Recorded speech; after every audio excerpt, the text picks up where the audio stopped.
Hey, it's Mike with Riding in the Ozarks, and we're going to talk about Harley Davidson and all of these videos from kind of stemming from one source and about how Harley Davidson's gone woke. And I'm just going to talk about my opinion on it. We'll get Steve and Firecracker's opinion on it. The fact is, I debated whether I even want to touch this subject. It's a touchy subject, but I had multiple people send me these videos and ask me what I think. So, since some people want to know what I think, I thought I might as well just put it out here in a video. And then when people ask, I can say, go check out my podcast where we had a discussion on this. Maybe if there's enough interest in this, we'll do a whole video on it. Maybe if my friends at Harley Davidson see this and I get something wrong, or there's something that they want to share, then I'll share that out as well. So that might go into a regular video later. So, I don't want to speak for anybody else. I'm going to speak for myself first. I want everybody to kind of know where I stand politically. Not that I like to get into politics, but I'm conservative. That's kind of, I don't, vote down party lines or anything else, but I tend to be conservative. I tend to believe in less government. I tend to believe in, not telling other people how to live and other people not telling me how to live or how to raise my children. Letting parents make those decisions, keeping government out of a lot of things. So those are kind of just so people kind of know where I'm coming from. We're going to talk about this guy's video and the sustainability report from Harley Davidson, because that's where he got a lot of his information from. And there were some things he said that I can't find anything to really back up the perspective he said. And we'll get into the specifics of that. Steve, you got anything you want to let the audience know before we get started, kind of where you're coming from or how you view things? Yeah, I'd be happy to. We don't really talk politics, Mike. I think we both knew we were probably conservative, but we really haven't ever gotten this political before. But the little bit that we've already kind of discussed, it appears that we're pretty much on the same page or pretty close anyway. So it's an interesting subject. I think that the person that's doing the reports, obviously he's trying to make a name for himself. I'm sure he probably has a revenue stream from his channel. I feel like that could be part of the motivation, which would be understandable. Capitalism, I love it. There's always two sides to a coin. So I'm kind of interested to see how we all feel about this. Firecracker, anything you want to tell the audience about your political views, or do you not even want to touch on it?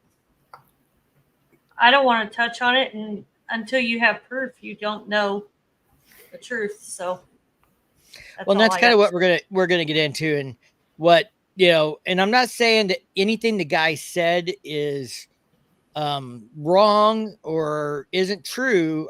I'm saying I can't find anything to back some of this stuff up, and I think some of it is open to interpretation, and it's a matter of perspective without knowing the facts, So if everybody doesn't know what we're talking about, the first thing I saw was Glenn Beck had this guy.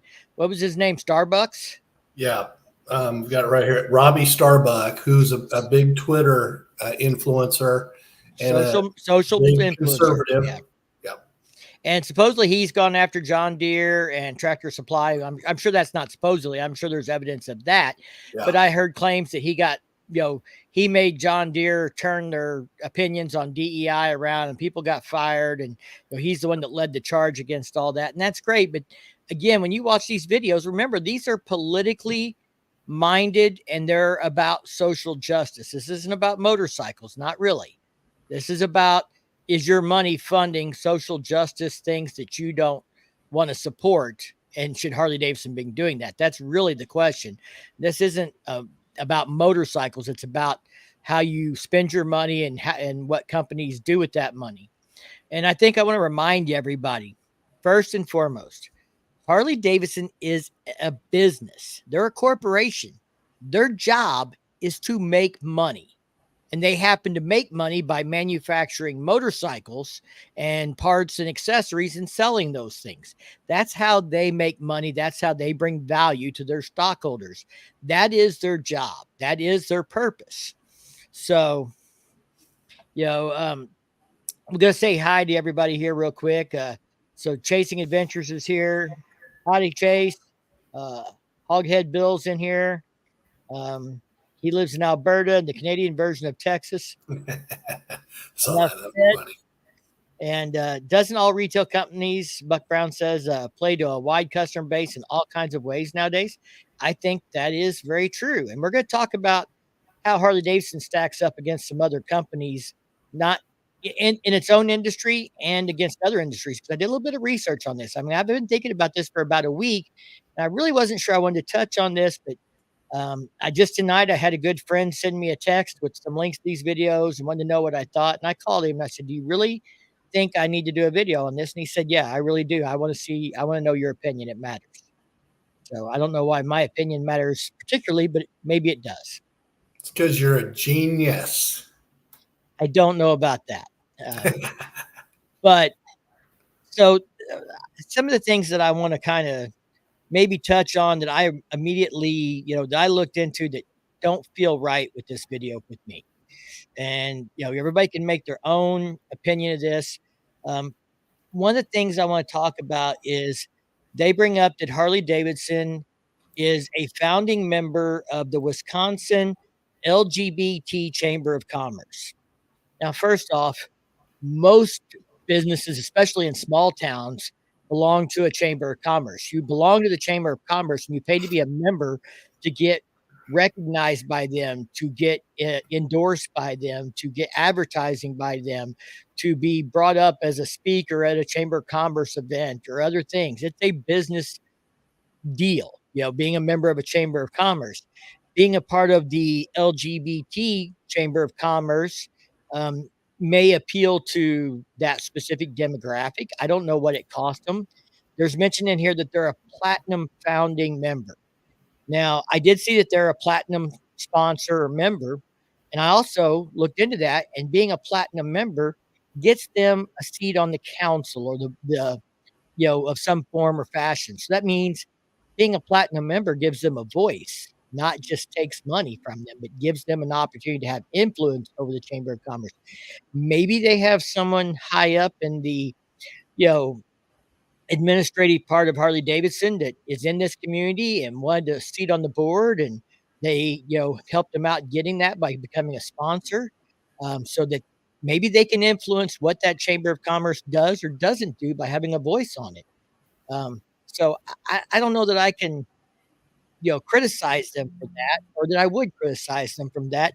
He brought up in this video about a pride cake that they got and everything else, and he made a big deal of it. What he left out was, he called it a boot camp, but what he left out, it was an entrepreneurial boot camp.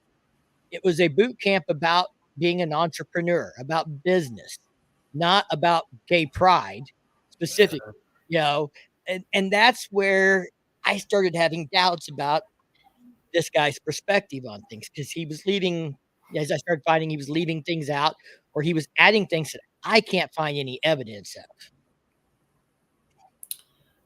Well, just thinking here, so in today's political world, you're right, both sides have factions that will investigate and try to make the other side look bad, right? We all know that. So as much as he's bringing to light some of this information, corporate America also has the other side coming after him. So I understand why some of this has to be done, because it's what has to be done in the corporate world to avoid, lawsuits and that sort of thing. Right. They talk about ESG ratings, and we'll talk about that a little bit more. But ESG ratings are something that investors are using to rate stocks for publicly traded companies. So if you're going to have an ESG rating, you got to pay attention to it, whether you like it or not, because it can affect your stock value. And anybody that didn't would be a negligent CEO. They would not be doing what's right for the stockholders of the company if they just ignored it. So, and that's one of the things I think we got to talk about. And Snake Skinner says that they need to be called out. They are very woke. Well, I guess we'll see. Now, I think we got to remember what the definition of woke is, and it's different for different people. Steve, you mentioned what you looked it up, and what did you find for the definition that you first came across? Yeah, so alert to concerns about social injustice and discrimination. So alert, that doesn't mean supportive. It means being aware. That's where woke started, and people have turned it to being supportive of social justice, of things like that. That's not necessarily the definition, but it's what some people have wanted to turn the definition into. Being very alert, being very aware of the social ramifications of policies for employees who may be of a diverse nature is not a bad thing.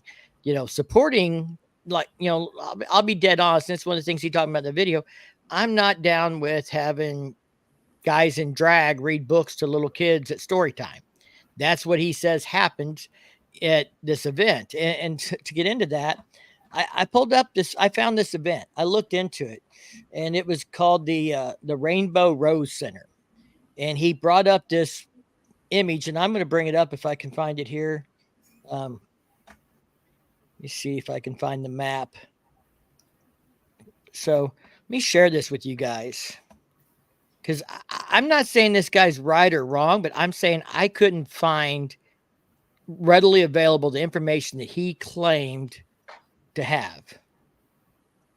So if you've seen his video, you'll recognize this map. He brought up the rage room. Okay. Right. Yeah. He also brought up that there was story time area where, people in drag moms were telling stories to little kids, and there was play catch with dad for people with daddy issues. Now, let's go back here a step. They talk about these rooms and these activities. So story time. It says story time serves the West Hall stage for all performances, featuring a comfy rainbow rug for the little ones to sit on, a couple of chairs. This cozy space has a lot of all age fun to offer.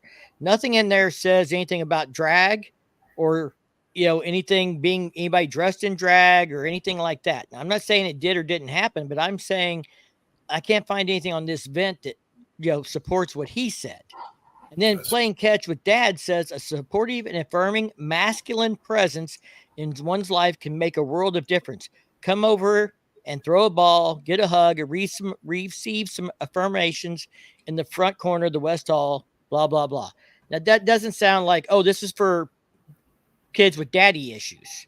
I mean, maybe that's what you want to infer, but that's saying it in a different way to get views. What this may be saying is for children who maybe don't have a dad, they're raised by two lesbians or whatever else. This is an opportunity to see what it'd be like to have a masculine man to play catch with or something else. And, I can't say that's a bad thing personally. Mike, if I could ask, so this what we're looking at here, was this something that was held at Harley Davidson corporate office, or was this just something that they signed up for and sponsored? Okay. Yeah. So here, let me. And I'm assuming with a lot of other companies as well. Oh yeah, there's like 100+ vendor booths at this thing. I can't even find that they sponsored it as a sponsor as much as they were a vendor at it, which could be seen as being, a sponsor as well. Let's me end this one here. So I have another tab here where it shows, where I was just reading that stuff. That would be this tab. So the stuff I just told you is what I read right here. You know what the rage room is? For people that need to set off some steam, is throwing some paint on a canvas. Now, that's not exactly my idea of a rage room. If I was going to have a rage room, we'd be breaking shit and throwing shit. But each to his own. Here in our town, they have a rage room, and you get to go in and break glass and all kinds of crap. So right, but it has nothing to do with gender or sexual preference or anything else. But the fact they have a rage room, he wants to turn it into something else. It's mentionable. The drag thing, the playing catch with dad for people with daddy issues. That's his interpretation of these things. from the best I can tell. Nothing that they're saying is saying that that's what that's for. Now, they are listed as a vendor, but you see all these little squares here on this. Let me move this slide out and put this other one in. So I pulled up a bunch of stuff. I've tried to do some homework, tried to be fair in, what I could find or see about this. So this is the page with the vendor stuff on it. All these little boxes with numbers in them, those are all vendor booths. Oh, wow. This is a convention center or something like that. I don't know. There's inflatables, there's craft tables, there's the story time area, there's play catch with dad. But I mean, I can't even tell if the story time area had walls based on this sketch out. I don't know if they were temporary walls or cue walls or what they did to separate these rooms and stuff. But this is mostly about vendors than it is about these rooms that he wanted to point out. And Harley Davidson is listed as a vendor of this event. This particular thing, trying to see if I can go back and find where it was at. Oh, they are listed as a sponsor for the Queer and Trans People of Color Support Group.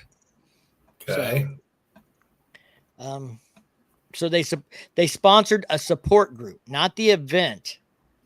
The way, depending on how you want to read that. And again, like I said, I wasn't there. Maybe he knows more than I do, but this is all like perspective. I mean, there's things he's read into this that I can't find anything to support it.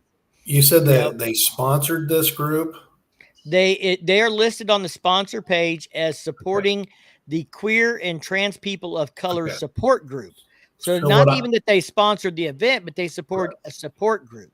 So what I want to know now is who else did the same thing? What other corporations did the same thing? And that's American Lung Association, Trans Central IPA, First Energy Foundation, Family First Health, Starbucks, and AARP of Pennsylvania. So it's sounding more like this is kind of like probably they felt like this was the politically correct way to go to cover their bases. Yeah, I mean, I don't want to say why they did it. I don't want to pretend I know why they did something, but I want to make it apparent that it's not, they didn't just say, we're going to sponsor this event and we want a rage room and we want story time with drag. And that's kind of what his video implies, is that they're spending their money to make these kinds of events happen, to support these organizations that are against banning kids having transgender, surgeries and things like that. So, let's read some of the comments here and see what people have to say. The more an agenda is talked about, the more eyes it gets in front of. Exactly. And that's one reason I wasn't even sure I wanted to talk about this, because I'm not sure I wanted to bring attention to this, but people kept asking me what I thought. So Harley is getting away with the clear coat primer. Let's see. Oh, that's where the Rage Room Shade Tree was talking about came from. I haven't got to see that video, Chase. I haven't either. That's called abstract painting. Someone who's getting paid for art. I only knew of Rage Room was breaking items in a space. Yeah. Yeah, it's definitely getting a lot of traction by a lot of influencers for sure. Yeah, and this gentleman here said that he worked at a corporate dealership. Most employees leaned very left. The only reason he got hired is because he's heavily tattooed. Good for him. Yeah. Well, and I've never unfriended someone based on their political views. I don't care if they lean left or right. We can choose to disagree. We can have debates, but I'm not going to not be someone's friend over which way they vote. I may not be their friend over what they believe, but not what they vote. It's not as simple as, well, you're left and I'm right. You're good and I'm bad. You're bad and I'm good. Sometimes it's not up to you, though. Sometimes they get so fired up that they get rid of you, which whatever. It happens. What'd you gonna say, Firecracker? So, well, I was just kind of looking at some stuff, and it says that Harley's always been kind of supportive on their employees as far as like their spouses for insurance and things like that for the LGBTQ community. They and things like that, but also in that chamber thing, it says, we are thankful for Harley Davidson's continued commitment to developing a pro-fairness business community in Wisconsin. Yeah, does that sound terrible? They're saying that Harley Davidson is recognizing that there is people out there that choose to basically be with the same sex, whatever, and they're trying to be fair to them because of their choice. So, I mean, I don't know. Does it make you mad? Does it make you want to sell your Harley Davidson? No, exactly. Here's the way I look at it. I don't know how I don't hate people because they're that way. And I don't know how I would feel if one of my kids was that way, because I don't have children that are that way. But I feel that I would love my kids no matter what, and I would want them to be treated fairly, not be judged because they are, gay or whatever. So, I mean, I think personally, I feel that if this is what they're doing is to support their employees, they value their employees enough to support them in their personal life choices, then I don't feel that's such a bad thing personally. But yeah, I mean, I and I don't want to get too personal with anybody, but I know people who are gay. I have friends or family who are gay or lesbian or whatever. I don't love them any less. I don't like them any less. Do I want them to be flamboyant about their lifestyle choices? Not necessarily. But if they're not trying to shove anything in my face or tell me how to believe or how to live, then I could care less. I mean, like I said, I'm not for drag queens reading stories to little kids personally. Wouldn't be my kid in that story time area if that's what was going on, but that would be my choice as a parent to decide if they were there or not. And if they were there without my knowledge, that would be a failure on me as a parent. So well, that's kind of where I get back to that individual rights thing. This is being brought up about Harley Davidson, but has anybody looked to see how many other big corporations that they support the same thing? And I mean, really. Well, and that's kind of it. I mean, this guy gets into Harley Davidson's values don't match their core customers' values. That's his preach, and that we should boycott Harley Davidson because their values don't match our values, and they're spending money they make from us buying a motorcycle on something that we wouldn't support, and that we should make a statement with our money by boycotting them. The only concern, one of the concerns I have about this guy's reporting is, he went after John Deere as well. So he's targeting companies that he knows will draw a big crowd, right? Again, he's making money on his channel. He's trying to make a name for himself. So he's doing the logical thing. Let's attack, apple pie companies, and that where I can get the most bang for my efforts. So did you see Salty there? Harley's trying to make us literate and learn to use the alphabet. I can see why HD wants to sponsor, but at the same time, they're trying to influence the younger generation. But HD should just promote writing and stick to what they built, not influence. So I get that, and I don't, because I mean, by the same token, then they shouldn't be working with YouTube influencers, and they are.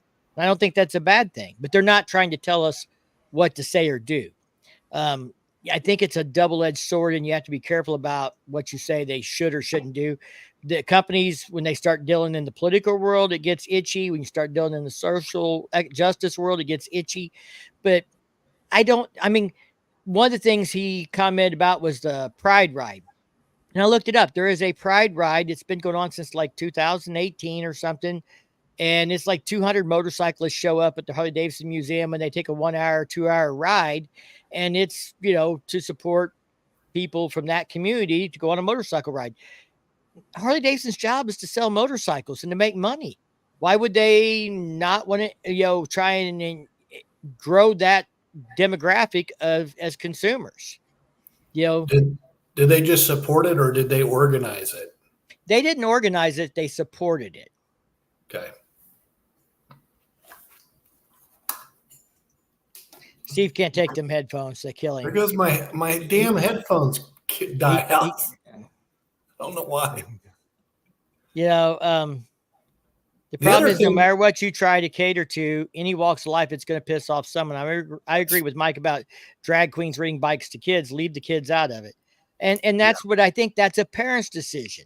I think that's where parents have to be responsible for their children and how they're raised. I don't think that's a Harley Davidson problem. I don't think that's a political problem. I think that's a problem in the house of you raising your children. And I think government should stay out of that. And not everybody in the LGBTQ community wants a rainbow flag. Not everybody in that community wants a gay pride parade. Not everybody in that community wants transgender sex changes for children. In fact, in St. Louis, I read an article last year about a woman who got involved in a program to help kids who were having identity crisis with transgender and this and that.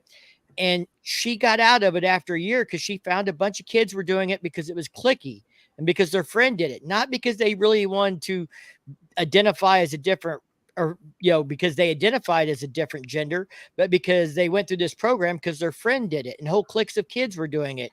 And it was made too easy for it to happen. And they said, I can't stand to see this happen to these children that are doing it for the wrong reasons. That's not why I got into it and not why I wanted to do this. I wanted to help kids who need it, not, play games with kids who are doing this because they just want to be special. And they think by getting this done, it makes them special.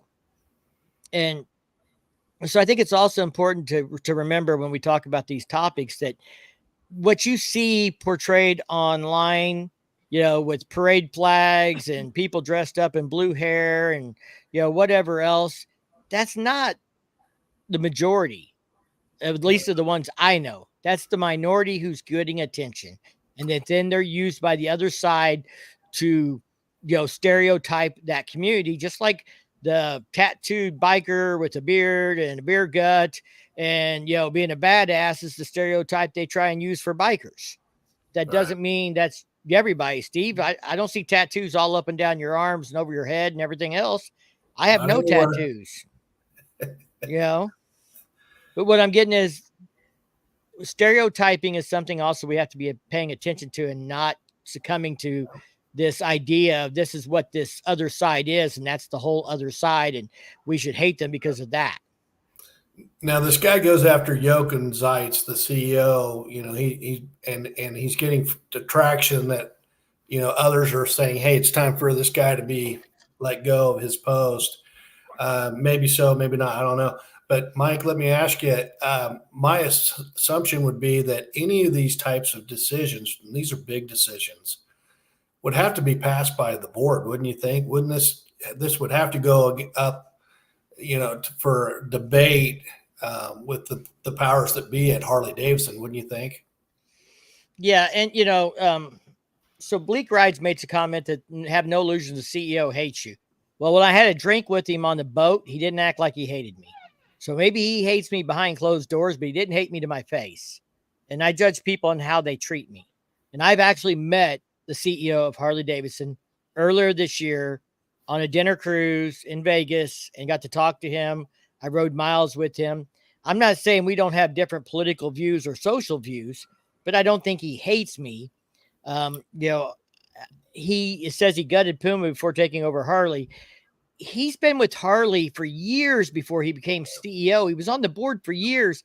He's been in the environmental, world where he wanted to save the environment and electric motorcycles and all that stuff. And he was on the board for Harley before becoming the CEO. He's not new to Harley, and his views aren't new.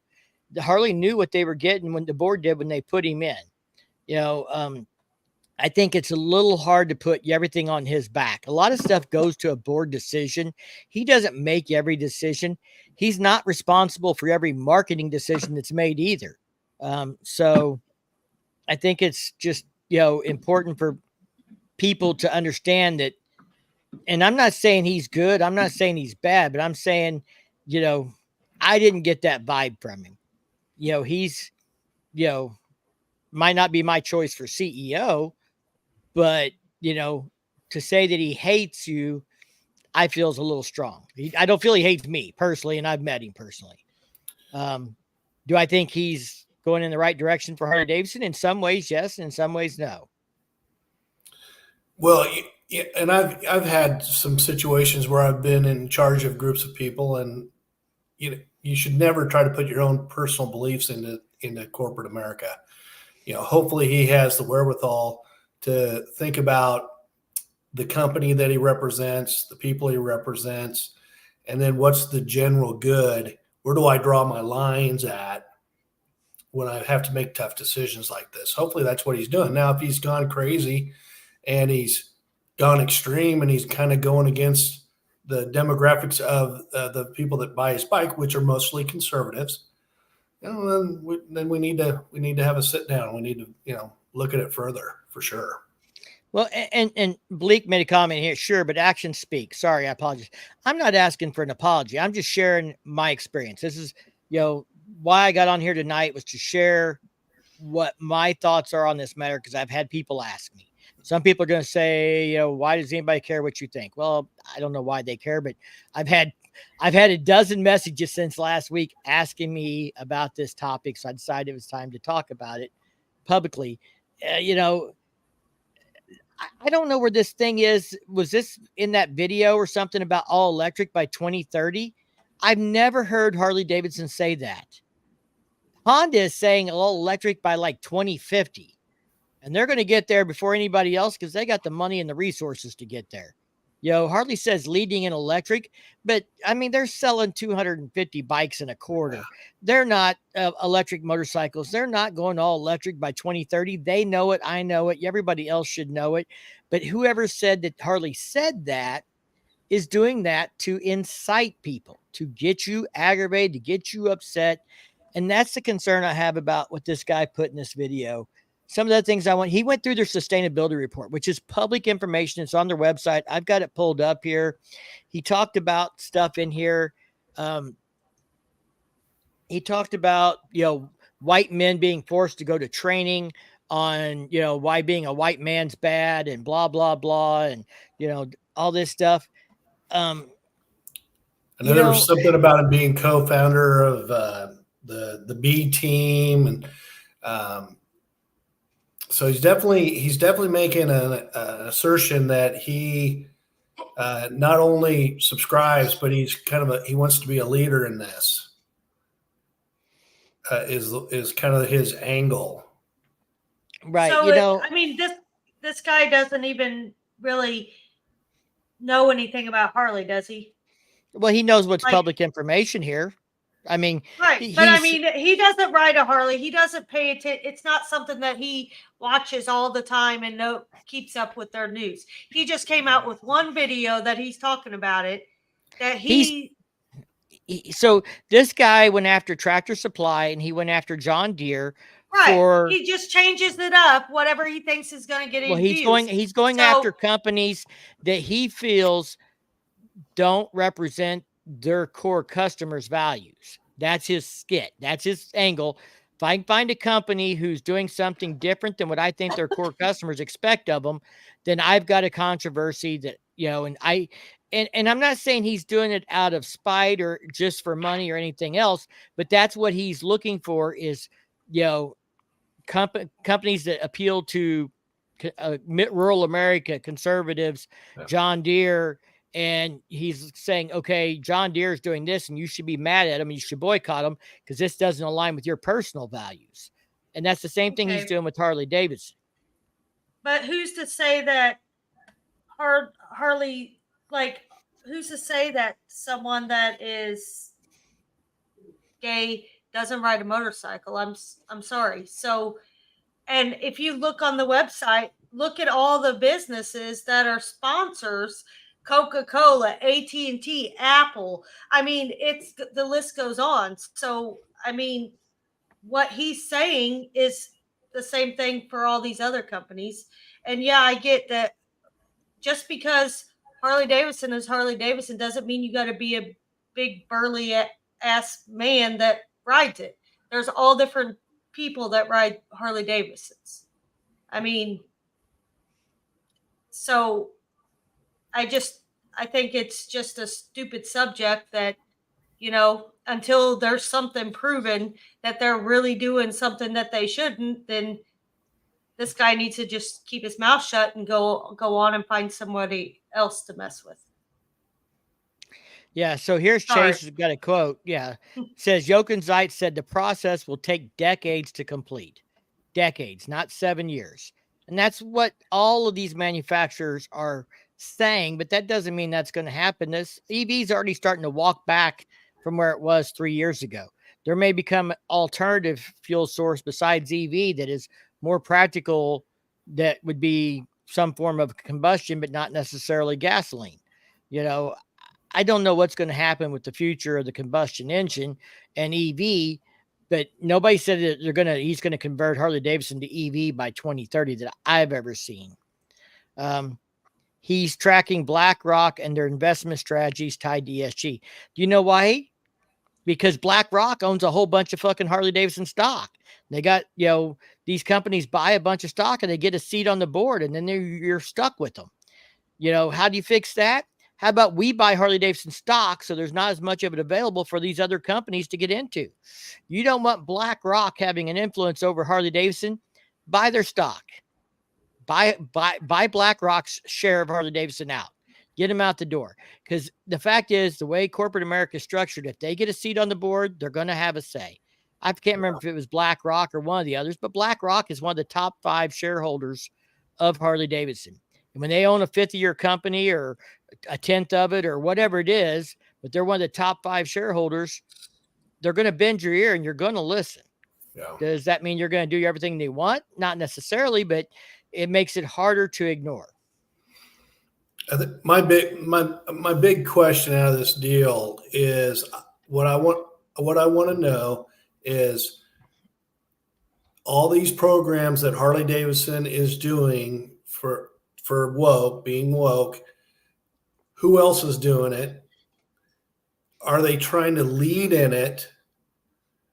Are they trying to be the leaders in it? And I'm thinking, if I had the answers to that, then I could make a more educated decision on how I feel about it.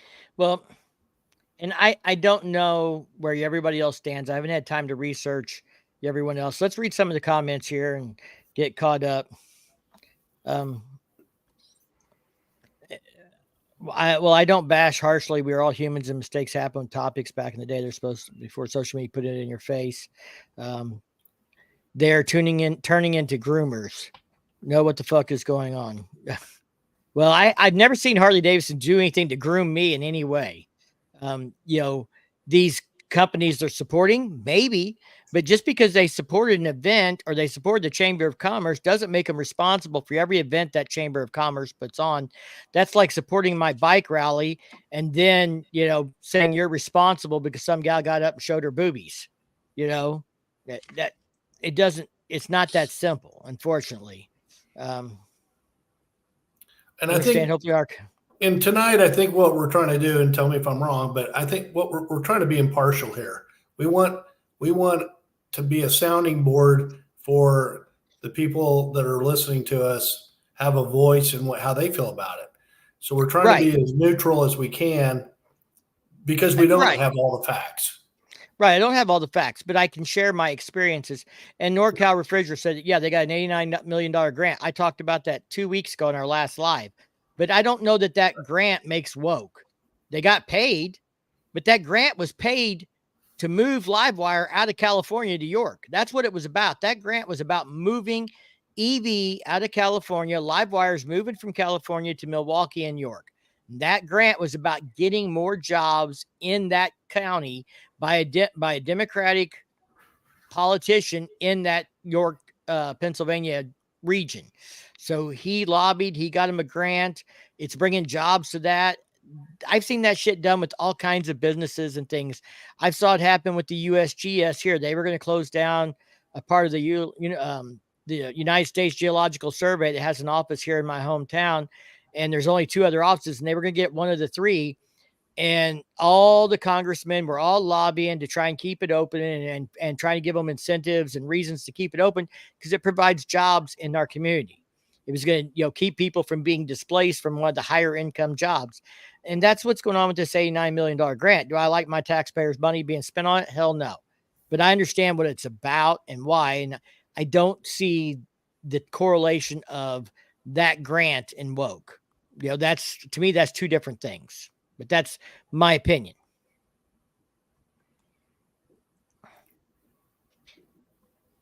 You guys still there? Everybody froze? No, I'm good. I've got a bunch of things running through my mind. So let me ask you this, Mike. Is it time for Harley Davidson corporate to respond to this? Or do they just keep their mouth shut and hope it goes away? Well, to be honest. And I'd like to hear everybody else's take. Yeah. I mean, I don't think they will respond in a formal manner. This guy took a bunch of stuff that's in the sustainability report and, put his view on it, his experience on it. He talked about, different training things. Chase, anyone who thinks Livewire is the only option in 7 years time is smoking some good stuff. I'm reading Salty Badger's comment. I may not have got there yet. I'm trying to get. This guy actually thinks Harley owners will boycott and go to Indian or other. What the fuck will they wear for clothing? That's pretty funny. Yeah, so this guy said they celebrate their legal department taking a woke 21-day racial equality and literacy challenge, except he used the word woke. The 21-day racial equality and literacy challenge was something that was promoted by the Bar Association and his legal department, and the Harley Davidson legal department took part in it. Now, and this is kind of where I was talking about perspective. I take training on stuff that I don't need to take training on, but my staff needs to take training on it. So I watch the training too, because I want to know what I'm telling them they need to watch this training on. I want to know what value it provides. I want to know that the training I'm being told they need to take is actually, a good use of their time and it's going to benefit them. So I watch training that new employees are now being asked to take, and I'm not a new employee and I'm a supervisor. And I do it because I want to know what I'm asking them to learn.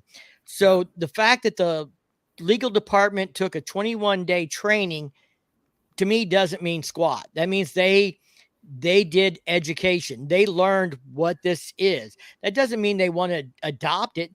Maybe they want to know for when they're making policies, what loopholes they need to watch out for, or language to use, or things like that. I get that, this book, Black Panthers and White Lies, just because that stuff's in a training and just because you watch something doesn't mean you're going to be influenced by it and support it and, suddenly be, influenced to do it. I've read Sonny Barger's books. That doesn't mean I'm becoming a member of the Hells Angels. It's that simple. I think that's the part I'm talking about, perspective. If they start implementing policies and things like that, that's one thing. Doing training is another. Yeah, if they have story time, they're at the corporate office and it's drag queens reading books to kids, I got a problem. I've got a problem. Right, because a bunch of grown-ass men in the legal department took a training session. I could care less. I honestly don't care. Right. I mean, if I was an employee and they started implementing policies or making me training I didn't like, then yeah, I would have a problem. But I'm not an employee, and they're not doing that to me. As far as I can't tell, that they didn't do that to anybody else. This guy wants you to believe that, but it was also in there that it was training that was like a part of the bar association, and it's the legal department that did it. The two have a correlation. It's not like, oh, let's just do this because. I've got a neighbor that's in mid-level management with a nationally recognized insurance company, and he has to go to all these meetings. And he told me flat out, he says, I have to go because if there's a woke employee that comes to me with a problem, I have to have the answer or show them the direction of, where they need to go to get it solved. So, I kind of understand where you might have to have some mandatory meetings in regards to this, because we may see it this way, but you got a whole nother group of people that see it a different way. And, we're in a sue happy world, man.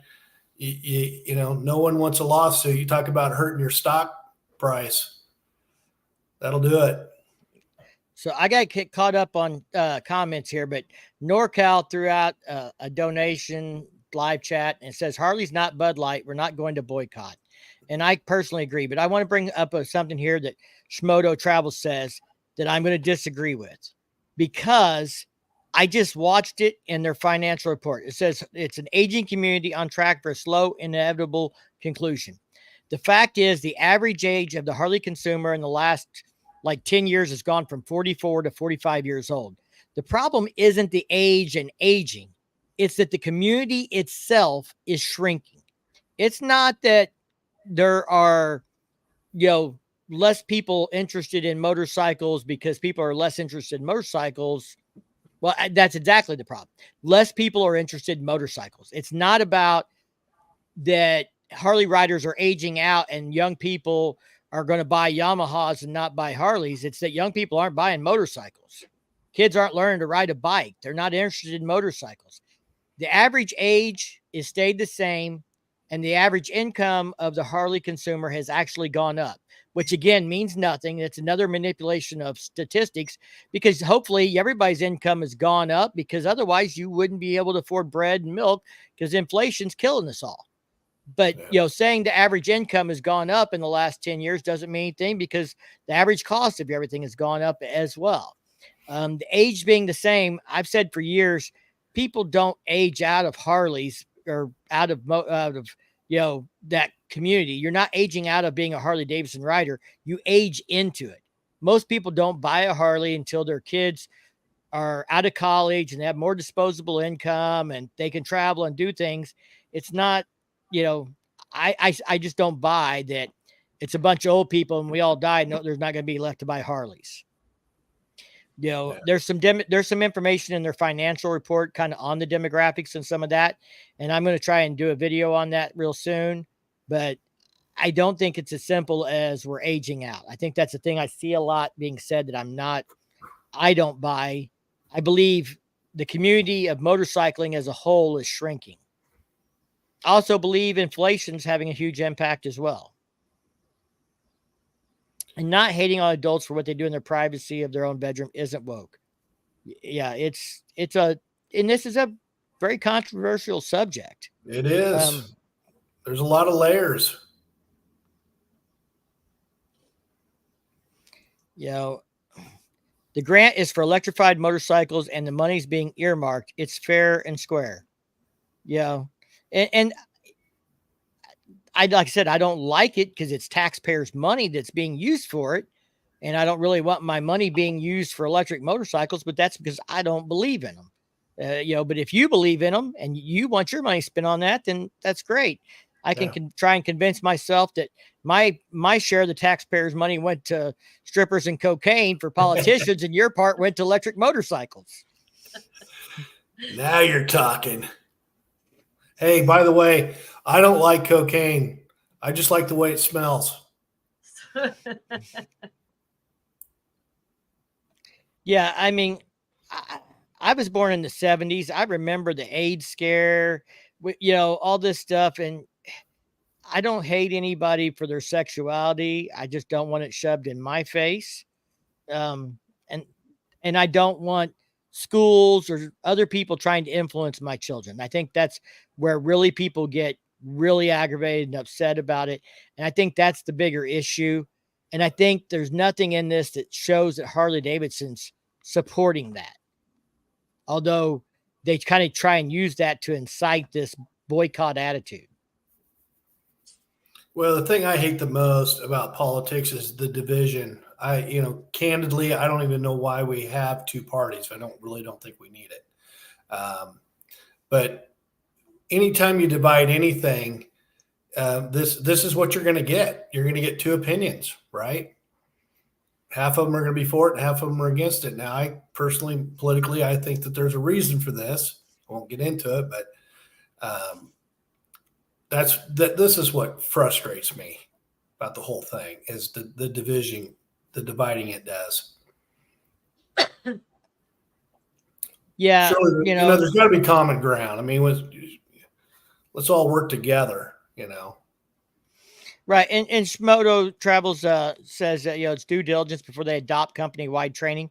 Maybe it's not. Maybe it's so that when the company is revising policies, they know what keywords or what things to avoid or to include or where they want to draw their lines. I don't think it's as simple as, the legal department did training on it. It's coming down to everybody else. I don't think that's the case, but maybe I'm wrong. We'll see. I think that's for sure. We probably all. Oh, go ahead, April. Well, personally, I feel that a lot of this hate for this issue, not as far as the Harley, but the whole issue of the LG whatever is gone. No, it's just that exact subject is started in the schools. I feel that the schools have gotten way off of track. I'm honest, in our area that there is too much of that, letting kids get away with this and that, and changing things and making the kids feel like just because they are that way, then they should get this special treatment. And it goes into college. And then, so now we're getting, these generations that think that they are owed something and they should get whatever they want. I'm sorry, that's my opinion. I work at a place that I deal with it all the time. And I think that's why it wouldn't be so hated on so much if it would be taken care of in the younger, high school. They shouldn't even be discussing that kind of stuff in school. They should be teaching, sex education, but not be going into this and tell them and making them feel special because they are gay or they are bi or whatever. And, your name should stay your name until you go to a court system and get it changed. And you should not be able to change if you're a male or a female unless you've actually had a surgery that you are actually that person. Because when you go to say you go to a doctor's office and you're born a female and you're wanting to change to a male, you should not be allowed to put on you in your chart that you are a male if you're not a male. Because that's just totally confusing for the doctors and the nurses and everything else. And there needs to be more taken care of as far as legal system is. You can't do that stuff until you've actually had something done to make yourself change. But that's where all this hatred's coming from for this whole community, is by all of this that they're letting them get away with. Well, sorry. That's all right. I probably should have stayed off. I probably should have stayed off of this one because no, that's a good for you to have your opinion for a change. I am not against somebody that is gay or anything, but I see it every day. The things that these people are like the way they feel they can treat other people. And that is the biggest problem with people having a problem with companies supporting something like this, is because of the way these they are getting taught in school and everything else, that, you know, they should get what they want. So, well, Shimoto says he doesn't want to. Don't tell me his bike has to have a pronoun. I'm going to tell you, it's your bike. You can give it whatever pronoun you want.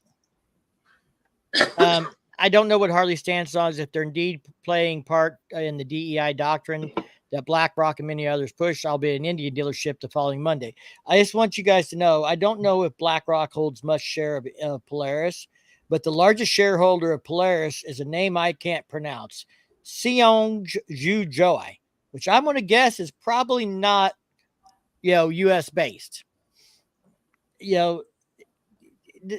BlackRock owns Microsoft, holds a biggest holdings are Microsoft, Apple, Nvidia, Amazon, Facebook. Those are the big boys. If you want to start doing boycotts because of BlackRock or because of DEI, do you know what company has got the best ESG rating in the world? According to one article I looked up, top 100 ESG ratings, and Harley wasn't in the top 100. You know what the ESG rating is? That's the environmental, social, and governance rating. That's part of this whole push that they say is trying to drive companies to get involved in social justice. Well, okay. Microsoft's got the best one. So if you run a boycott something, throw all your Windows computers out, and I'd say get an Apple, but BlackRock has a bunch of stock in Apple, so that might not be safe either. Yeah. Well, I think probably part of why you wanted to do this video is it is important to get educated. It is important to do some of your own digging. Create your own opinion based on the facts that you find. That's what you can't believe everything. You can't believe everything on the internet. I mean, my assumptions is because I deal with it on almost a daily basis.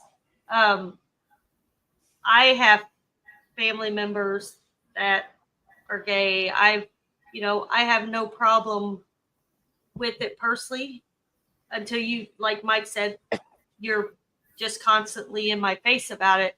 Yeah. But I deal with it, and I see the way things have changed in the school system. And I'm not saying every school system, but I mean, even when Mike's daughter was in high school, his daughter and my daughter are about the same age. The things she would come home and they talked about in school, or things they shouldn't even be talking about in school. And my daughter never had that kind of stuff. I feel that it's getting too into the school systems.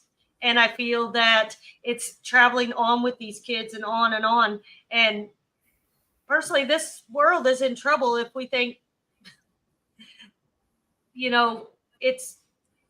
it's totally different than what it was. And it's going to be a rough go, I feel. If I noticed Justin chimed in here, and I kind of like what he said. He just said, just because lots of other large companies are also playing part doesn't mean it's okay. And I agree with that to a certain degree. But also a corporation has a responsibility to shareholders, employees, all that stuff. And so it's important that, Justin, my opinion, or what my take is to you, is that, educate yourself and make sure that if you feel strongly enough about it, get involved and make sure that your voice is being heard on the way you feel about it. And that's something that I've been trying to do in the last 5 or 6 years. I've gotten a lot more politically active. So it seems like the woke crew has beat us to the punch. They're already like a step ahead of us, and now we're playing catch up.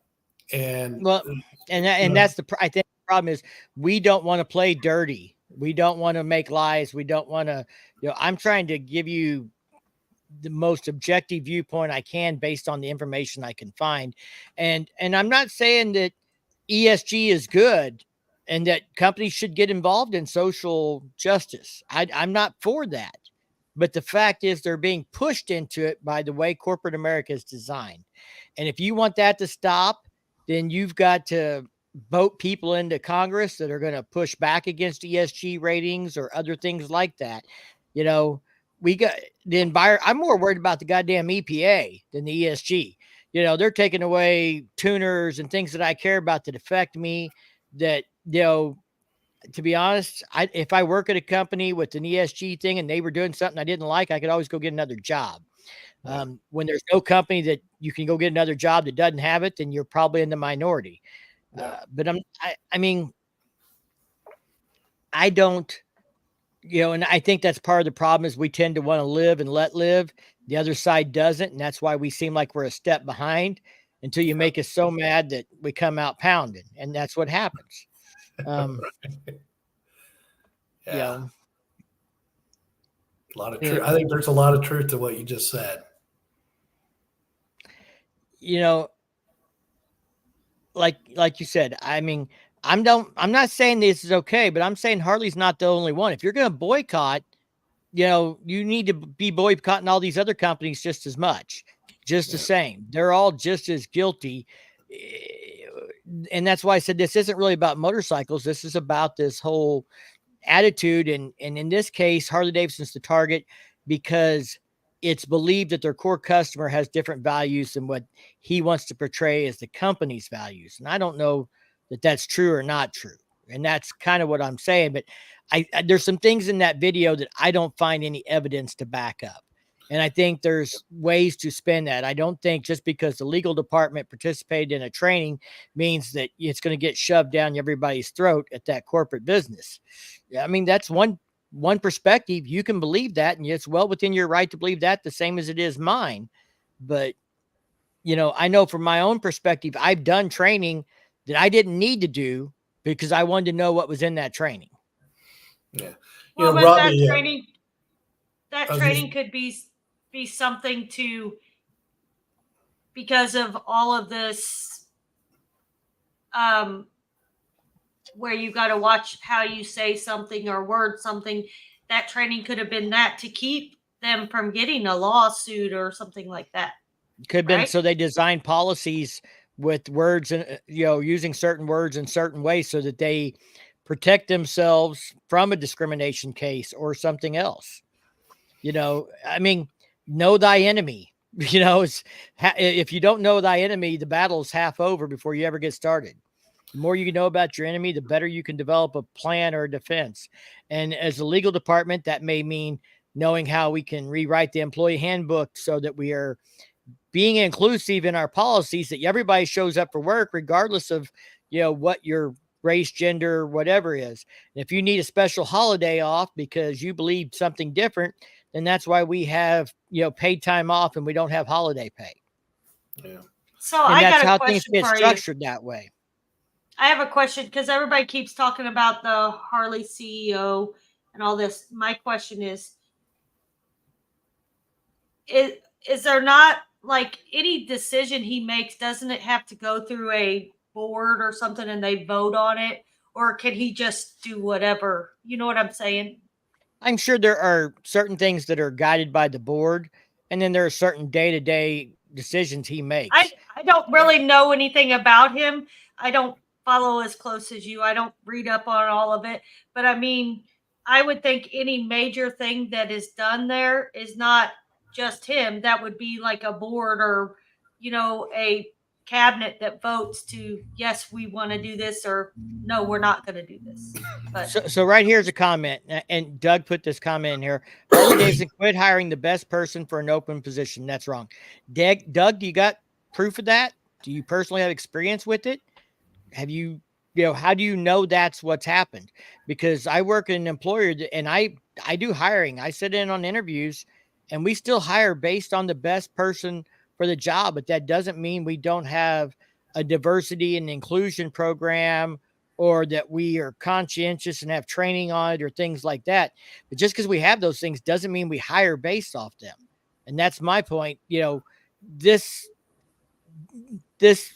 video and some of these things are led to make you feel or believe a certain way that don't necessarily prove that.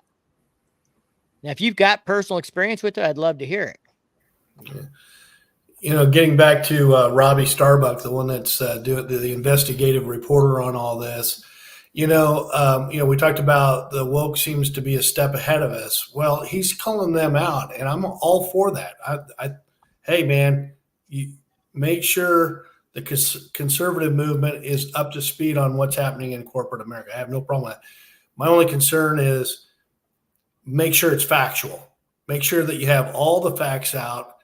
Don't candy coat it so that it fits an agenda so that you can sell more tweets and get more sponsors to sign on to your channel, and, do it the right way. And then, you'll get traction and you can make a difference.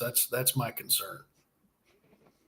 So, well, it's just like Mike watches these videos and they'll say, oh, I just watched this video about this and that.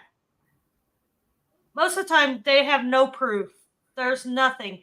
I'm sorry. I don't want to hear what you have to say unless you can show me proof. Sorry. That's well, and like this tonight, we don't have proof. I don't sit in Harley's corporate legal department. I don't know why they did the training, but that's kind of the point, is, to try and get people to think that it may not be that simple. Yeah. Keith Dickinson said here, the head honcho at Harley's an activist. He's pushing climate change crap. He needs to go. He has been that way for 15 years and the board elected him. So you're not changing anything there. You're going to have to find some other reason to get him out. He was a big proponent of Livewire when he was on the board before he was CEO for years. Right. And so he's been this way. This is who he is. And the board voted him in. So you're going to have to find a different reason to get him out, because the board's already on board with that. He's not pretending to be something he's not. He's not something different than what they thought they were voting in. They knew what they were voting in. He was a board member for years before he got voted in as CEO. Okay. So whether I agree with it or not has nothing to do with it. The board's not going to get rid of him because of that. That's nothing new. All right. Let me pose a question to you. Let's say that he is an extremist, with all the things that are being brought out about him. And you disagree with that. You don't see eye to eye on that. But let's say that he makes a Harley Davidson that you just think's the greatest bike you've ever ridden in your life, and he's made it affordable, easily affordable for you to ride. Where do you draw a line? If he's doing at what point do you say, well, I may not agree with him on his political beliefs and kind of how he runs Harley, but he's kicking ass as far as the product that he's selling and the price he's selling it? That's an interesting question, in my opinion. Yeah. I mean, there's a lot of people who absolutely love the new bikes, and they're a better value than the bikes from last year. Is that all him? Well, those bikes have probably been in development for 10 years, but I'm sure the pricing and some of the other things he's had to sign off on, but that doesn't mean he even made those decisions. I old conversation I overheard, listened to. I'm cutting out. You're back. You're back. Okay. Just briefly. So I was part of a conversation, heard a conversation where someone commented about people treat him like he's Darth Vader because he did this or that are marketing things that he never even saw the marketing plan for. That's below his pay grade. He didn't have anything to do with, probably he did not have anything to do with what band got booked last year at Homecoming, Green Day. He probably didn't sign off on that. That's below his pay grade. Somebody else made that decision, but he gets treated like the bad guy for doing this because he's the face of the company. And he carries a lot of weight with that. I mean, he carries a lot of weight as far as being blamed for everything people don't like as well. Yeah.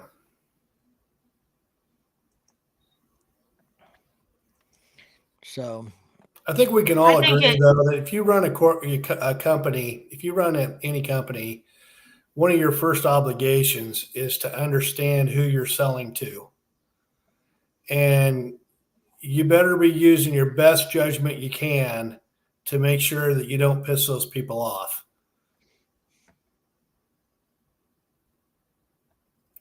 So hopefully they have the wherewithal to, that they're keeping that focus when they're making these decisions. Well, and here's the thing. So these couple of pride related events and, Chamber of Commerce things that they've sponsored have been a part of, how much of that is, what percent of that is their marketing budget? Is it 1%? Are they spending 1% of their marketing budget on this stuff and 99% on straight stuff? And if that's okay, is that okay? That's the thing when I'm talking about context and the truth and, not knowing, just like because someone did a training doesn't mean that they're going to adopt that training and support it. And just like, they supported a couple of, gay pride rides and a few other events, it's one motorcycle ride a year. Do you know how much money they spend on homecoming and everything else? That little ride is nothing, compared to the overall marketing budget. So to my mind, because they support 1% of their consumers with 1% of their marketing budget, that sounds like a reasonable proportion of, how you spend your marketing money. We're going to spend 99%, on our core audience, and we'll spend 1% on this minority and support some events for them because we do have consumers in this minority. Hey, I got another question for you. So Bud Light a couple years ago had their issue, right? And I mean, people stopped buying Bud Light like crazy. All the guys I rode with started drinking something else, but they're all drinking Bud Light again. So, well, here's the thing. The company that makes Bud Light, how many other beers do they make? Because probably something that they were drinking was made by the same company. Yeah, sorry, Mick Ultra, Dos Corona. Corona, yeah. I mean, if you looked it up, there was so much. So really, people didn't boycott. They may have boycotted that particular kind of beer, but they didn't boycott the company. Really.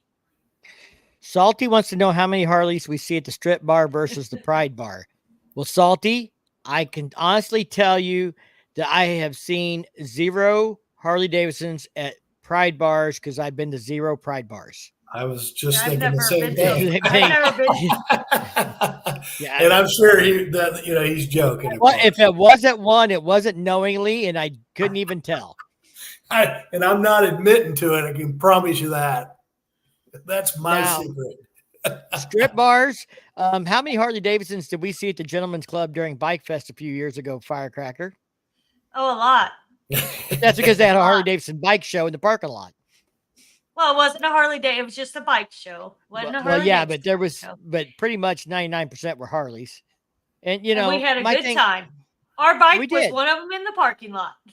Yep. Hey, that's almost a charity event. Those girls work hard for that money, and they need some help. That's kind of we're doing our side of the non-woke there. And another thing to point out, and NorCal said this earlier, you need to remember what corporate Harley Davidson does is not necessarily a representation or a reflection of what your local dealership believes or supports. Dealerships a lot of them are independently owned and ran.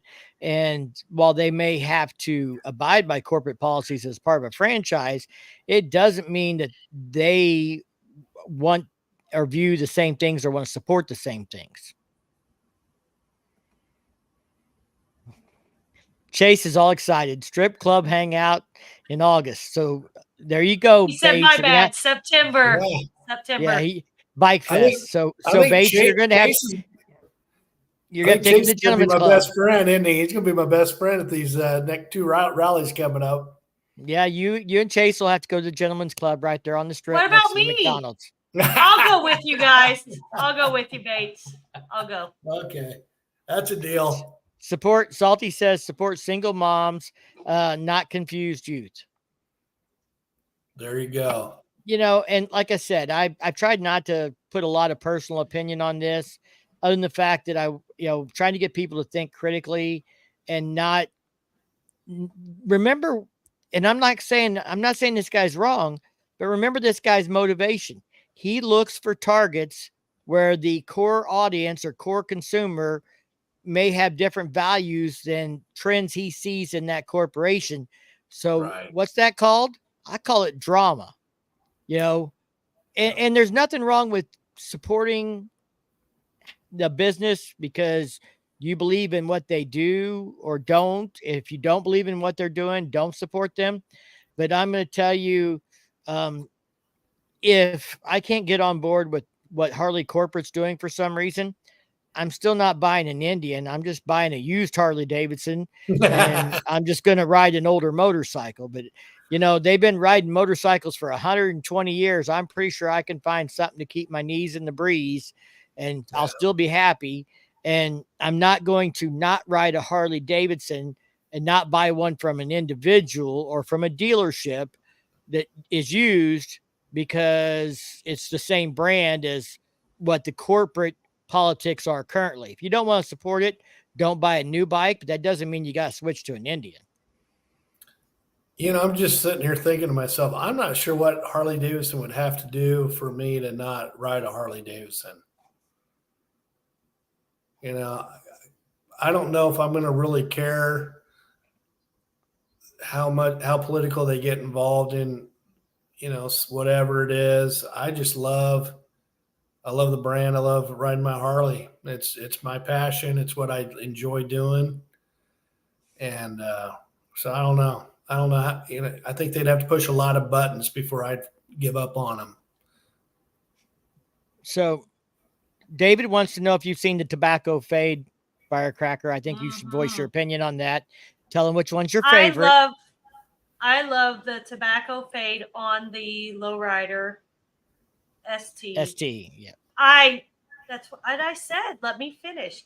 I didn't really like it on the trike or whatever, or was it the Street Glide that had it, or the Road Glide? Ultra Limited. Okay. But I've told Mike, if I was buying a bike, I probably would buy that paint job, and I would want to have it painted. Like normally I want it purple, but I really like that. I tried to actually, when he gets a new bike, tried to get him to buy one just so I could ride it, but that didn't go over well. But I really like the tobacco fade on the lowrider ST. I didn't like it as much on the others. Now, I got to compliment Blake Riders here. He's went out and done some research, right? He's Googled Harley Davidson, and apparently when he Googled this, it's got information that says the CEO promises that all will be electric by 2030. Right. But I think you have to take those sources into account and see if you can find anything from Harley Davidson that says that. Here's a prime example. A Facebook group the other night, some guy posted about this thing being woke, and he said CEO signs diversity. CEO Matt Levatich signs diversity and inclusion, blah blah blah.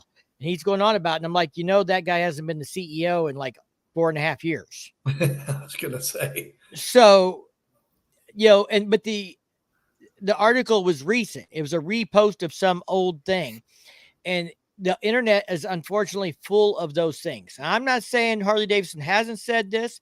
I'm saying I've never seen it from a reputable source that Harley Davidson said they were going to go all electric by 2030. That is only 7 years. And I'm going to tell you, Livewire loses millions of dollars a quarter. They cannot go all electric by 2030 without going bankrupt and going out of business. It's not going to happen. The growth that they predicted for electric motorcycles when they spun Livewire off is 1/10 of what they predicted in sales. The future is not there. I don't care what they do say. I still don't believe it's there. Yeah. Goddamn. Also, I can't think. Who's the dude that owns Tesla? Elon Musk. Elon. So I got a good friend that's a big fan of Elon Musk, and the more I've researched him, the bigger fan I am. But it sounds like even he kind of understands that the electric vehicle is limited on where it's going to go. And that he's telling me that he's learned, or that when he's researched Elon, that Elon is now kind of refocusing his hundreds of billions of dollars into other platforms. So, so if that's all true, then, even Elon is realizing that, hey, we may have tapped out what the consumer wants in the electric industry. So it's going to be interesting to watch. So Frank's comment here, and this is a prime example. Harley and the Davidsons, Harley's history will prevail. Policy changes all the time. This too shall pass. Here is a prime example. And you just brought up Elon Musk. So I'm going to bring this up because I think this is perfect. Elon Musk, CEO of Tesla, has repeatedly said that Tesla will not build a motorcycle. In 2018, he said he actually used to ride motorcycles when he was a kid. He was in a bad dirt biking accident or something, an incident where he was almost killed by a truck, and that changed his mind. He said Tesla will never re-enter the motorcycle industry. Okay, that was said at one time. Now, by the same token, there is an article, let me see here, 4 days ago, when is Tesla motorcycle release date? The Model M. So the Tesla motorcycle Model M specs release date and more was an article published on July 27th, 2024. So Elon Musk said for years they will never build an electric motorcycle because he almost died in a motorcycle accident, and now they're building one. So again, because they said it today, don't mean it won't change. Politics do this. Companies do this. Corporations do this. Like I said, I don't care. They can mandate electric vehicles or, do whatever they want. They can shove them up their ass. I'm not buying one, and there's no way they're going to be ruling the roost with electric vehicles by 2030 in the rural area I live.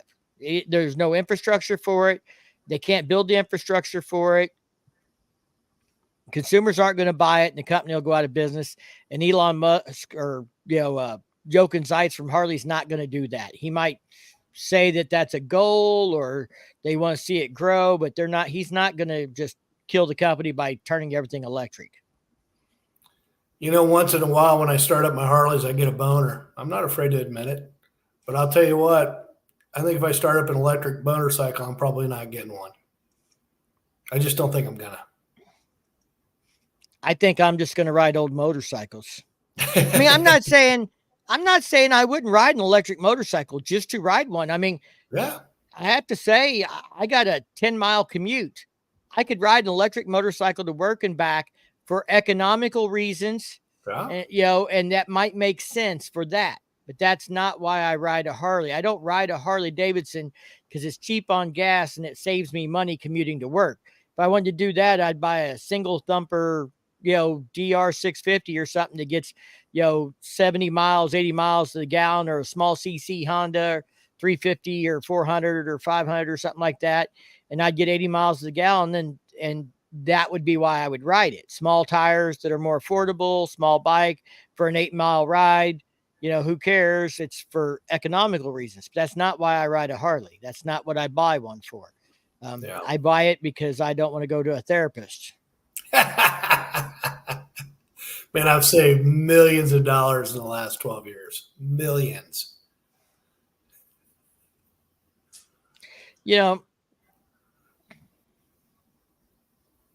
And this may be where some people are getting confused. There's some talk, like I think it's California, where they have to have the majority of car sales have to be electric by 2030 or something like that.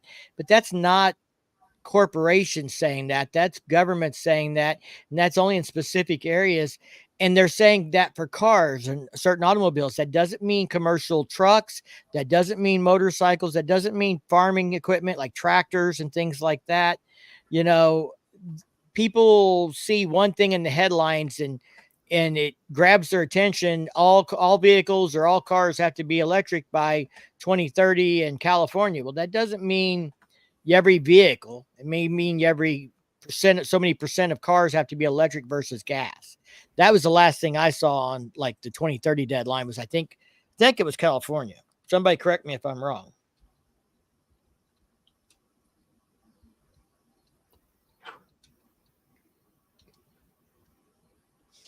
No, as far as an electric motorcycle, I'd like to ride it. I'd never own it. As far as I can see, but like you said earlier, you never know what the future is going to hold. Biden has said that he would like to see half of all car sales in 2030 be electric sales. And again, look at the source. Well, and Trump recently in his rallies is saying that we've spent like $8 billion on just a few charging stations, several of which didn't work. You know, if that's accurate, there's no fucking way. We can't afford to spend that kind of money to put a charging station up or a bank of charging stations up. It makes no sense. Scott made a comment about the Tesla, about his autopilot kills motorcyclists. Technically, his autopilot doesn't kill motorcycles because it turns off a tenth of a second before it hits them. That's their defense. No, literally, right before a collision, autopilot turns itself off. And they tried to use that as a defense in court. There's actually like 3 cases where Teslas have hit motorcyclists on the side of the road or broke down in a lane and it couldn't avoid the collision, but it turns the autopilot off before it hits. So they tried to say that autopilot was not responsible for the accident. Is that kind of like you don't die in a plane crash? You die because you hit the ground? Right. Jay, I feel your pain, brother. We just had to do that the Friday before we went to Kansas City. We had a capacitor get out. And we had to have 3 pounds of Freon added. So we know that air conditioning problem. I did too recently. Son of a bitch. It's a conspiracy. It's contagious. No, I think our house, so we had the heat thing go out in the dryer. Then we had our ice maker quit. One of our lawnmowers quit one day when we were going to mow, or Mike might have just been saying that so maybe he didn't have to mow. But anyways, and then our air conditioner quit. I said we're living, in my brother's house, so I'm like, that's my brother Chad haunting us, playing tricks on us. He's making everything mess up on us. He's up there laughing his ass off. Yep, he is. Well, everything's been fixed but the lawnmower, but I haven't worked on it yet. And I think a linkage just came off on the final drive, maybe. It started to go and then just went dead. So I think either a linkage popped loose or a belt or something, but I'll figure that out. As long as I get to ride the bigger lawnmower, I don't mind. Yeah, she likes to ride my 0 turn, so she can just mow the grass. Is she telling us that she likes only big equipment, Mike? She likes a 54-inch cut.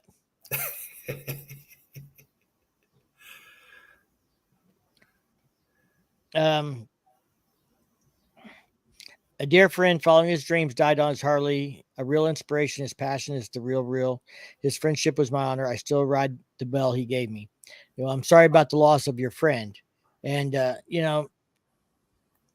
we've gotten a little bit off topic of the woke thing, but I think we kind of touched on really what I wanted to share. And that's just that this guy's perspective on this, you need to understand where he's coming from. He has an agenda, and I'm not saying it's a bad agenda. It's to, try and incite companies to not go down this woke road. I'm just not sure Harley Davidson has done what he says they've done. But if they have, then, I hope that they change their attitude. I hope they change their mind. At the end of the video, he tells everybody to call this number and voice your opinions. There's nothing wrong with leaving a comment down below and letting Harley Davidson know how you feel. I've had people in the past say Harley Davidson's not going to, doesn't know who your little channel is. They don't watch your videos, but that's not true. And I didn't say it before because it was kind of I didn't want people to think I was being arrogant, but I knew Harley Davidson watched my videos. I've had comments, personal directed comments, messages at me after a video. So I do know that they do pay attention to my little channel. And somehow I ended up going to Vegas and getting to ride with the CEO, the, director, the chief of design, Brad Richards, Jochen Zeitz, people who are, making high level decisions in the company. And so, leave a comment down below. They do pay attention to these videos. They do read the comments. Sometimes these videos are just to see in some cases, I want to see what everybody else thinks. I want to share what I think, and I wanted to know what you guys think about this situation. You know, he left a phone number to call. I think that's great. You know, call, tell him how you feel. If you're right, then it tells them, hey, we need to maybe make some corrections. If you're wrong, then it gives them additional feedback on what people are hearing, and then they can then make decisions on how they need to respond to things based on truth and what's not true. So, you know, give them a call if you feel up to it. Yeah. Yeah. There's nothing wrong with that. Leave a comment, give them a call, Absolutely. send them an email. That, you know, I'm not saying those things are wrong in that video. And I'm, like I said, I'm not saying this guy is wrong. I'm saying you know, I don't see anything to support some of the things he says. And I can see how some of these things he have said may be taken out of context. There might be other reasons for them. Yeah. You know, once in a while I'll lose a customer, and I like it when they give me back feedback, even if it's negative, you know, because my goal is to give my customers the best, service that I can. So I can't fix what I don't know what's wrong. So, it's never bad to do that. Jay lost another wheel bearing. It's contagious like the air conditioning problem. Steve, you should probably get yours checked. Firecracker lost one. Jay did. You were on that ride. You better check yours. Hey, I checked. I still check mine because that. Now I think every time I get off the bike, I look back there and look at them to see if I think anything's wrong. Yeah, I mean, electric cars have a whole series of problems. I've seen a video where the live wire burns to the ground in the parking lot because they can't get it put out. I've heard stories of electric cars after an accident having to be buried multiple times to try and extinguish them. So. Yeah. For those that know Adam Sandoval, who's has a large channel in this genre. He did a great video. Oh, I don't know, in the last year, if you guys want to check it out, where he rents a electric car. That's all they had left. And he rents this electric car and has all kinds of problems. Things that I hadn't even thought of that could go wrong. And he had to deal with them. And so he has all this listed in this video.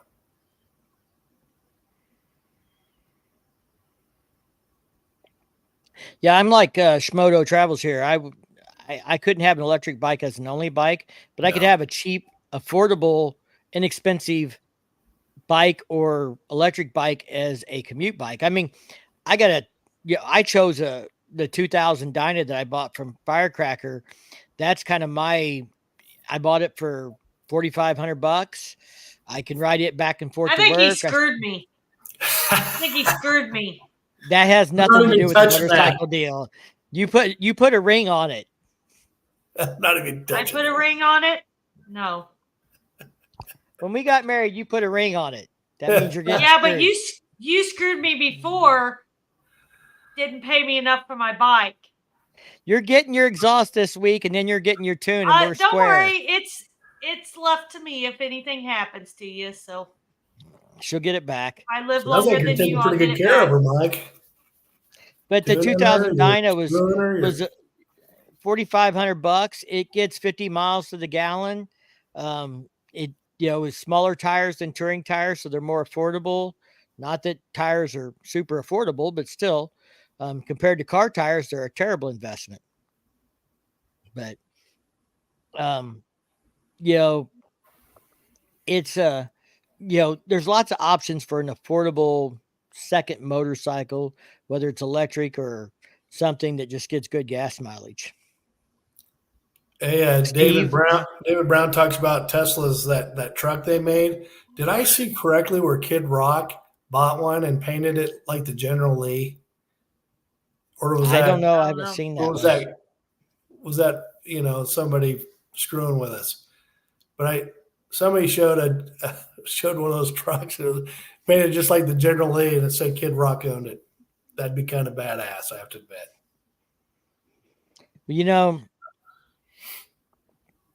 Right. And Bleak said if you call or email, be respectful. You're going to get a lot more response or consideration if you are respectful.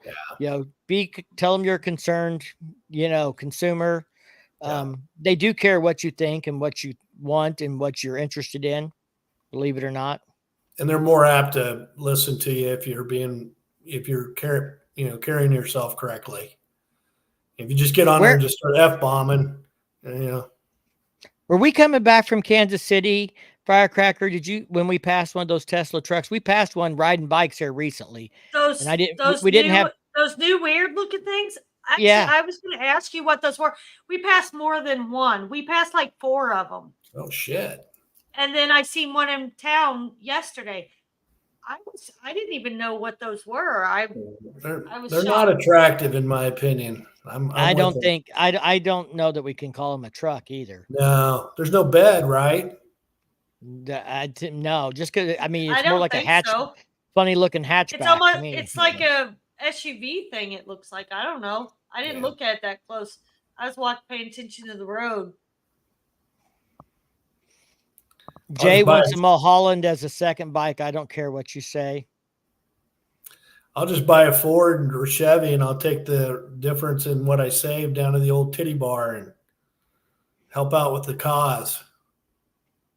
Put more kids through college. That's right. Got to take care of the kids. It's all about the kids.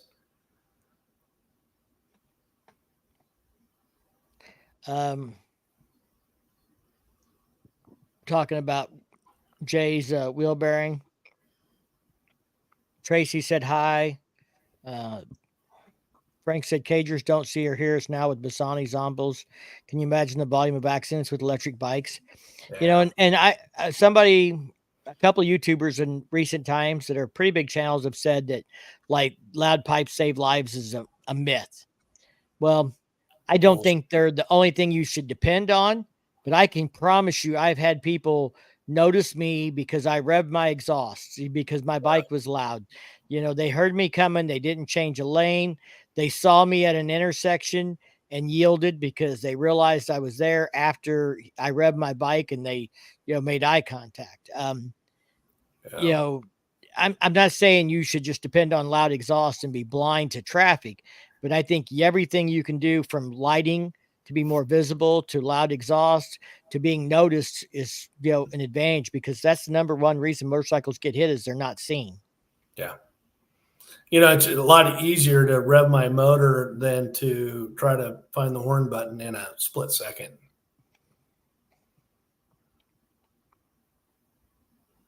Yeah. So Chasing saying most of them are about 100-mile range, and that's about the average of what I see. Jonesy, what's up, brother? Hey, Harley Davidson. Truck has a bed cover. Oh, is that what that is? Yeah, I was looking it up right now. Okay. Jay wants to borrow a Mulholland for a week, and I'll do a 4-video series in return. Well, if they ask, I'll let them know.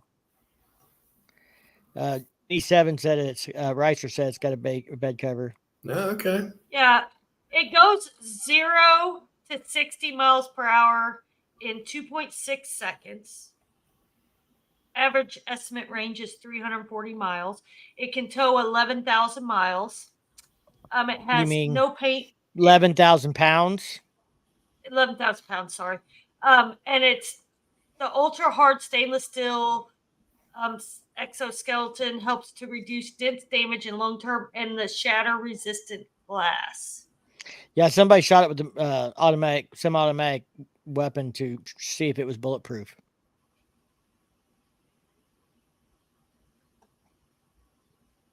It's just the new fad is all it is.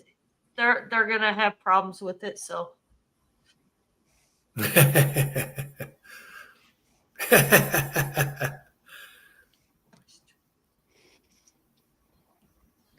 Come in peace. A double take when he saw the little green man in the Cybertruck.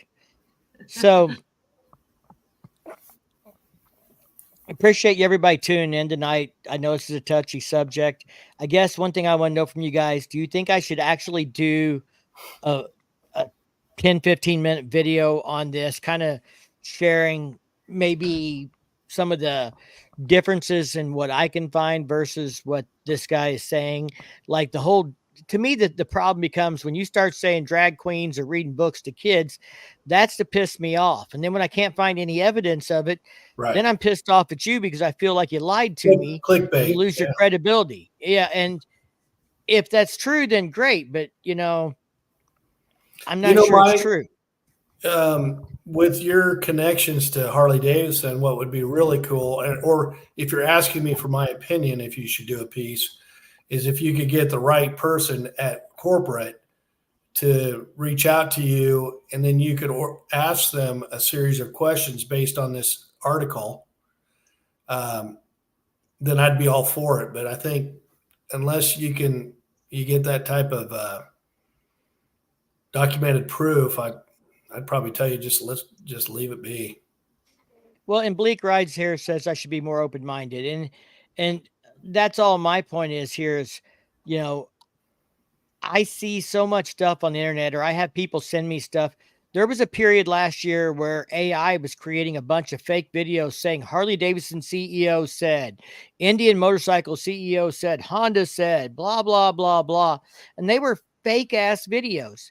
The article the other day, the guy was all upset about was over a CEO that's not even a CEO anymore and hasn't been for 4 years. And when I commented back that guy hasn't been the CEO in over 4 years, his response was, well, I don't really know anything about their hierarchy. But you got mad over an article someone sent you or shared with you to get you mad over something that happened 4.5 years ago. And that guy's no longer CEO that did it. Yeah. And that's the problem with, you need to start being fact checking things, start trying to find that information, see if there's something there or not. I don't have all the answers, and I don't know that I can get all the answers, but if I can get any facts, I'll be happy to put those into a video. But I do think my point, like him saying that drag queens are reading stories to kids, there's nothing on that website that says that. JS brought up in this same guy's video, he's gone after the CEO of Harley Davidson for making $12 million. What he left out, what was in the screenshot, was that's a 72% reduction in salary from last year. So he's bitching about how much money the guy's making, but he's not mentioning that the guy just cut his own salary by 72%. Well, and then I'm thinking about this too. How many of us, and it's all of us, I promise you, have overheard someone with a different political viewpoint than we have? And you'll say, well, what do you mean by that? And then when they tell you what they've heard, you're like, man, that's fake news, bud. If you'd listen to the horse's mouth, you're never going to hear them say that. So like we've been saying, I mean, it's best, I try to always educate myself as best I can before I make any kind of a statement to anyone, especially in the political arena. The you know what the MSRP is of the Model M Tesla bike would be? It better be lower than $28,000. Says it would be most likely in competition with the Harley Davidson Livewire 1, which has an MSRP of $23,000. Yeah, didn't it start out at 28 though? Yeah, and it came down to that. Yeah, we'll see if this will ever come to fruition. Somebody earlier mentioned the Super Cruiser from Buell and how it's going to kick Harley's ass. I hope it comes to production, but my concern is it will always be limited production. 100 bike run, something like that. It's not going to be. You're not going to see them out there competing with the Dynas and the Softails and things like that as far as production volume. So what kind of charging system do they have on these electric bikes? The same as the cars? No, not necessarily. Some of them now are the Mulholland, and some of the later models are able to charge off of a level 2 charger or off of a standard 110 outlet, but they take a lot longer to charge. Like your 110 outlet here in the house or in the garage, you might charge a motorcycle overnight. And how many miles do they say they go about? It depends on the car. No, I'm talking about the motorcycles. Motorcycles in general 100. get less than 100 miles or 100 miles max range. Okay, so like that's not going to be feasible for somebody that wants to travel and go to like for us to go to Sturgis because you're going to be stopping and waiting for that freaking thing to charge when you could take 5 minutes to fill up with gas and go. So right, that's why they don't have any value. But what I'm saying though is if they were going to have it out by 2000 or 2030, then they should have been way farther ahead than what they are on being able to make that thing go 300 to 400 miles. Well, and it's not just the technology of the batteries and that the batteries are weight. So you just read the Tesla truck is what, 300 and some miles? There's a lot more space to put batteries in it. The battery technology is not going to support that kind of range yet. We're not going to ever. That's what I'm saying. There's no way. I don't know that it. I don't know that it ever will. And and that's not even the problem. The problem is the infrastructure. How many electric charging stations did you see between here and Sturgis? Right. And if our group of 14 people were all riding electric motorcycles, we're all going to be there. There's five pumps, and everybody's going to Sturgis, and we're going to be waiting in line for hours. It's going to take days to get there. Well, and then you're going to have to worry about if it floods or it rains, and you're trying to plug it in, or how many people are going to get the shit shocked out of them because they're trying to charge their freaking motorcycle in the rain. That's just. I mean, I'm sorry. I don't think it. Eventually, they're going to start charging you for the electric if they're not already charging you, because I don't know how that stuff works. But they're going to start charging you when you want to charge somewhere. Is it going to be any cheaper than freaking gas? Salty wants to know if we can get charging stations put in at strip bars. So you're on the right track. I mean, if you want traction, there you go. I mean, you're on the right path. You know, who minds waiting 6-7 hours at the titty bar? Might run out of money. You see how people, it's just like people are talking about, I don't even know what year they're saying that eventually everybody's going to be in vehicles that fly in the air or whatever, like the Jetsons, the old cartoon. They can't even drive on the freaking roads here. How do you think they're going to drive in the sky?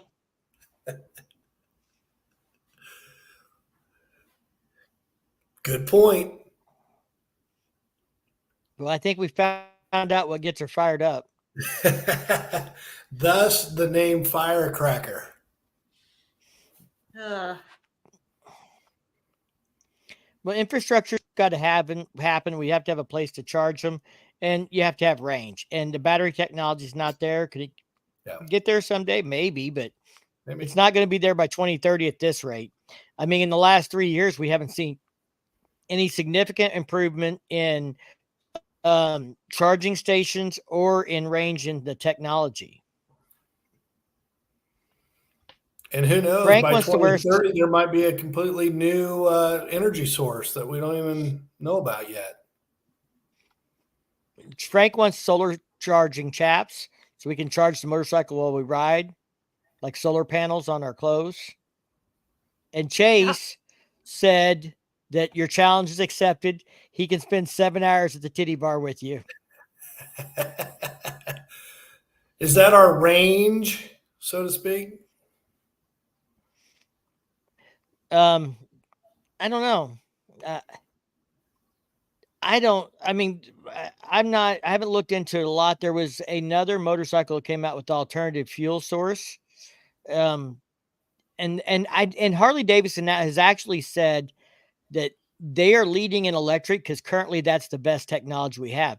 They haven't said that they want to be, from what I've seen when they've actually interviews I've listened to, isn't that we're going to be all electric by 2030 or 2050 or whatever the date. It's that we're going to be off of fossil fuels and combustion engines by that date. They are still looking at other alternative fuel sources and, combustion type situations that are off other fuels. But they want to be off of gasoline by 2050. And just think of how much it's going to cost to replace a battery in that thing, or do repairs on. You're just going to get a new model. Yeah, because you most likely you're not going to have the one paid off before that one breaks down to where you're going to have to fix something on it that you can't probably afford to fix.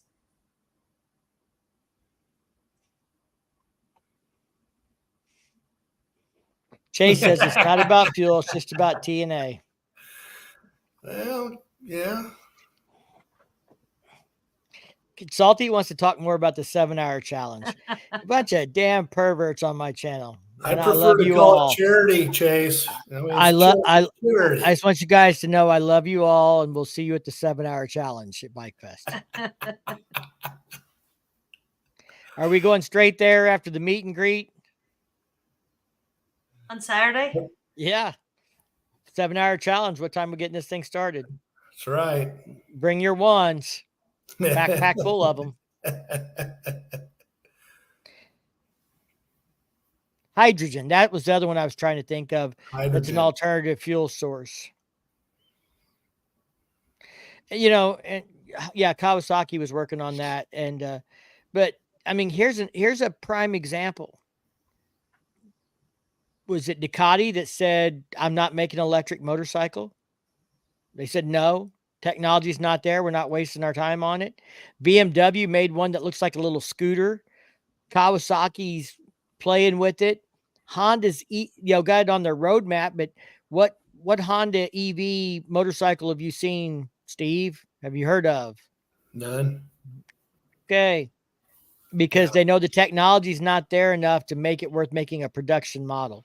Yeah. And Honda has a roadmap. I've seen it. Honda has a roadmap to be all electric or alternative fuel type for all engines by 2050.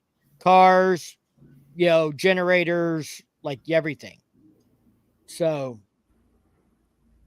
we'll see how that works out. But I mean, like, they want to be off of fossil fuels by 2050. They have a roadmap for that. Now that's 26 years away. And that doesn't mean they know how they're going to get there yet, but that's just a goal, and goals change.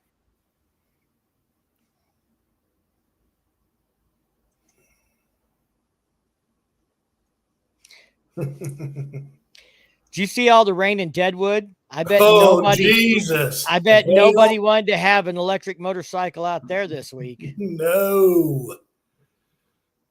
That happens often in Deadwood. I mean, it's not uncommon to, before the rally for them to get a little bit of a hailstorm.